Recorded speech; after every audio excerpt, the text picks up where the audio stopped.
You know that joke about making a kid where it's like you accidentally make a shed in your backyard all of a sudden?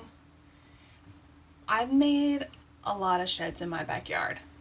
And in the process, I've had to reevaluate how I wanted to parent.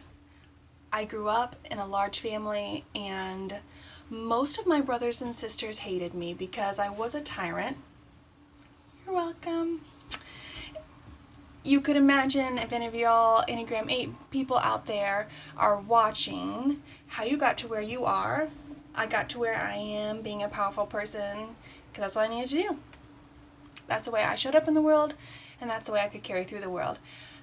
Now, having learned a lesson in my childhood, you keep going like that or your kid's going to hate you.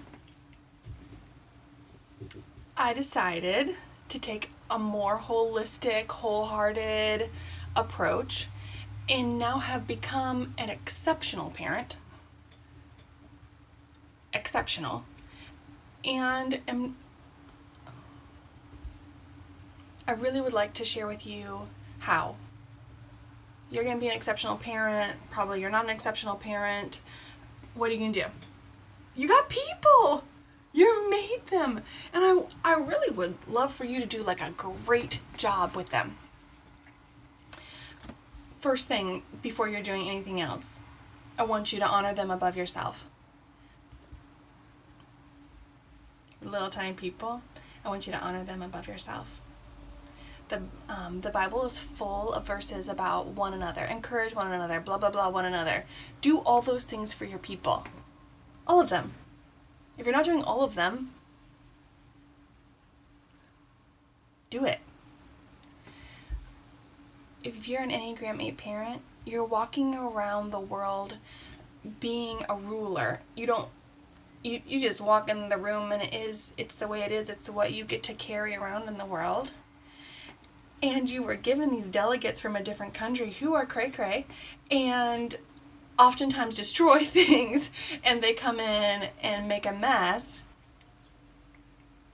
But you're hoping for a long-term relationship with these delegates. I want you to do long-term game thinking. You got a 1-year-old, you got a 3-year-old, you got a 15-year-old. I want you to long-term game it. You're not here to react to that thing that they're doing in the moment. You're here for what's going to be happening in 20 years. So put some perspective on that parenting. I know it can be hard sometimes when you're really heavy down into the trenches and there's like a lot of people screaming. The delegates are unhappy. That's all right. Wait 20 minutes. It'll be different. I want you to understand your delegates. I want you to understand your little people. Contemplative love. What does that look like in parenting? What Enneagram number are they? What are their core beliefs? What are their triggers? How does their blood sugar work? I've had people push back at me and say, "Oh, that's deep work for a kid." No, it's not.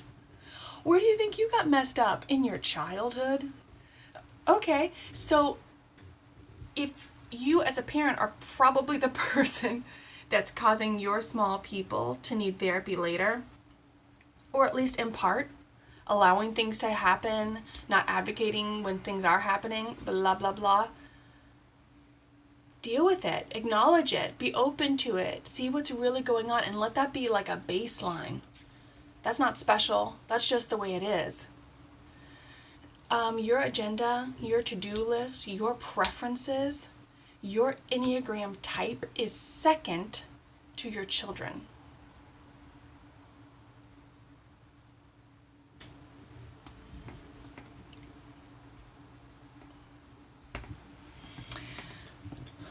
And when I say that for myself, in my place, it's easy for me to go, I know. I can do that, that's no problem. But you should see my partner. That's the problem. No. This is a conversation about you and me and your little people, and this is not a reflection game, because it's very, very possible. And also,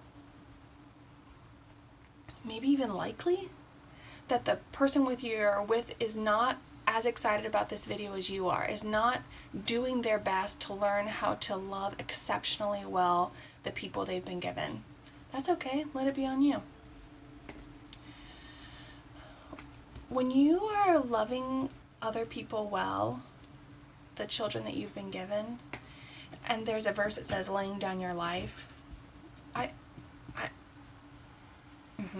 yes. And also, you have to have a life to lay down. You have to have opinions to lay down. You have to have a perspective to lay down. Otherwise, it doesn't count. If you have adopted your partner's perspective, if you have adopted your children's perspective, no.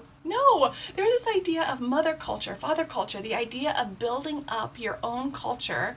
Yes, do that, and then you can lay it down.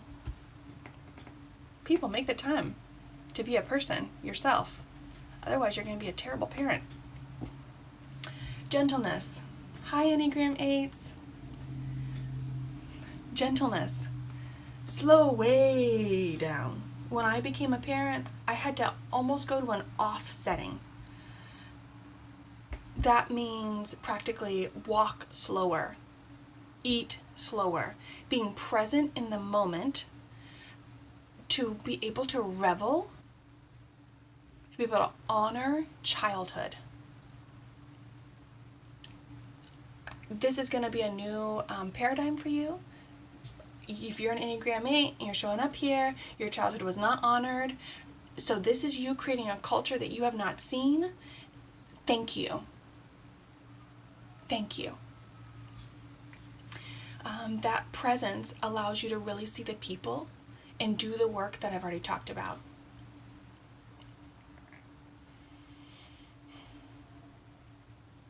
We all are walking around with, I believe that we are all walking around with these core beliefs, and we can either accept them, react to them, fight them, hide them, lots of things that we can do with our core beliefs about ourselves. But our children pay for all the ways we choose to interact with those beliefs. So what I make myself do is accept them, pack love around them. So here's an example. If my core belief is pushing me to greatness, is pushing me to not show vulnerability on the outside of my life,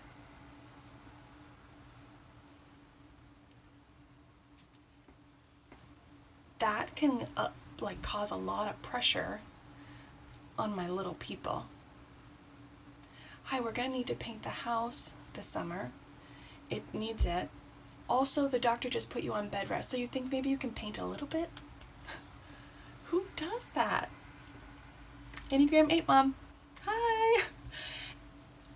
Okay, just don't let your core beliefs be yours. You're walking around the world with whatever core beliefs they are. I'm a piece of shit. I'm worthless. I'm unwanted. I can't get it right. Whatever it is that's low-lying, driving you, acknowledge it, accept it, pack love around it, go see a therapist, go do the work you need to go, sit in the tenderness of the beloved.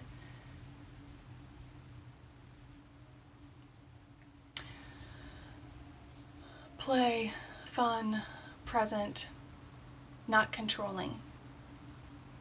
What does it mean to be an Enneagram 8 parent and not be controlling? I made a video about it. Maybe it'll help you. How do you know it's working? How do you know that you're doing the parenting that's going to bring up, allow space for the people that the world can only dream of?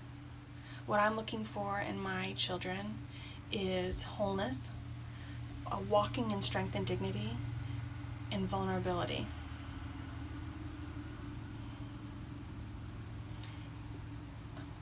I think that last one is probably key for a lot of you Enneagram 8 parents out there. Are your children able to be vulnerable people? Bless you. Bless you in being the parents that love generously. Bless you in being the parents that show up and know their children. Bless you